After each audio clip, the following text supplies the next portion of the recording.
High friends, big boss Tamil season 9 day 52.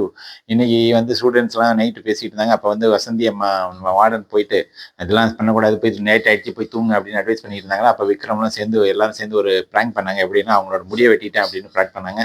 First இனிஷியலாக ரொம்ப react பண்ண ஆரம்பிச்சாங்க. அவங்க ரியல் பாரு அப்படி எட்டி பார்த்தது. அப்புறம் வந்து என்ன பண்ணாங்க, எல்லாம் அப்படியே வந்து ஒரு 5 நிமிஷத்துக்குள்ள நல்ல வேலை சொல்லிட்டாங்க. டக்குன்னு சொல்லிட்டு அது ஒரு ப்ராங்க் அப்படின்னோடனே அப்படியே நின்றுட்டு அவங்களும் நான் அழுது ப்ராங்க் பண்ணேன் அப்படின்னு அது ஒரு டக்குன்னு நல்லா காமா முடிஞ்சிச்சு.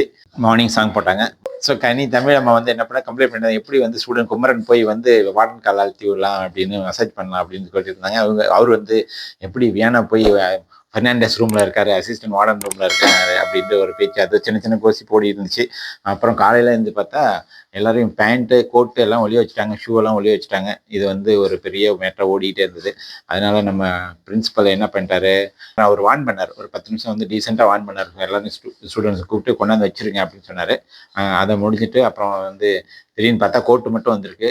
ஃபர்ஸ்ட்டாக ஓடி போய் எடுத்து வந்தது வந்து சபரி போய் எடுத்து வந்து சொல்லிட்டாரு. அது ரொம்ப ஃப்ராங்காக.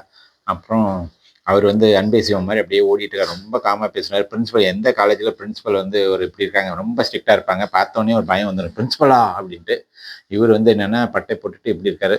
அதுவும் கைலியோட லுங்கி, கோட்டு வித் லுங்கியோட இருந்தார். இதை வந்து செய்யறதுலாம் இந்த சுபி சுபி அண்ட் வியானா இன்னைக்கெல்லாம் செய்யறது வந்து ரொம்ப டூ மச்சாக இருக்குது. இங்கிலீஷ் வாத்தியார் நம்ம தர்மலிங்கம் சார் வந்து இங்கிலீஷ் கிளாஸ் எடுத்தார். அது ரொம்பவே நல்லா இருந்தது. அவர் ஃபுல் அண்ட் ஃபுல் இங்கிலீஷ் தான் பேசணும். அது அவருடைய பாட்டு பாடி அந்த கிளாஸ் கொண்டு போனார். பட் ஆனால் அவரோட நிலைமை என்ன ஆச்சுன்னா, அந்த ஷூ எல்லாம் ஒளிய வச்சதுனால வேற ஷூ போட்டுட்டு இருந்தாரு. அதனால அவருக்கு வந்து கால் வந்துச்சு. அதுவும் அத்தனை நேரம் ரொம்ப பொலைட்டாக எல்லாம் கெஞ்சி கெஞ்சி கெஞ்சி கெஞ்சி இருக்கிறாரு. ஒன்றுமே இல்லை. கடைசியில் அவர் கடுப்பாயி வியானாட்ட சத்தம் போட்டு சீரியஸாக திட்டினவொன்னே அப்புறம் போய் எடுத்து கொடுக்குறாங்க. எல்லா ஷூவும் உள்ளே ஒழிச்சு வச்சிருக்காங்க. குக்கிங்கில் வந்து ஒரு பிரச்சனை வந்துச்சு. எப்படின்னா வந்து அவங்க 2 பேர் தான் மட்டும் பண்ணி ஆகணும், எஃப்ஜேவும் பாரும். அதாவது வந்து ஃபெர்னாண்டஸும் வந்து வசந்தி அம்மாவும் தான் பண்ணி ஆகணும். அது ரொம்ப கஷ்டமான வேலை. அத்தனை பேருக்கு சமைக்கணும். பட் ஆனால் அவங்க அந்த ரோலையும் செய்யணும், வார்டன் ரோல்லையும் இருக்காங்க.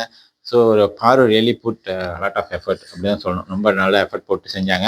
அப்புறம் தமிழ் கிளாஸ் இன்னைக்கு ரொம்ப பிடிச்சது வந்து நம்ம காமு வந்து அப்படியே பயங்கரமாக செஞ்சுட்டாரு. ரஜினி மாரும் அதே மாதிரி எம்ஜிஆர் மாரும் அந்த டயலாக் மறக்காமல் கரெக்டாக சொல்லிட்டாரு. அது ரொம்பவே நல்லா இருந்துச்சு. தமிழ் எல்லாமே நல்லா பண்ணாங்க இந்த தமிழ் கிளாஸில்.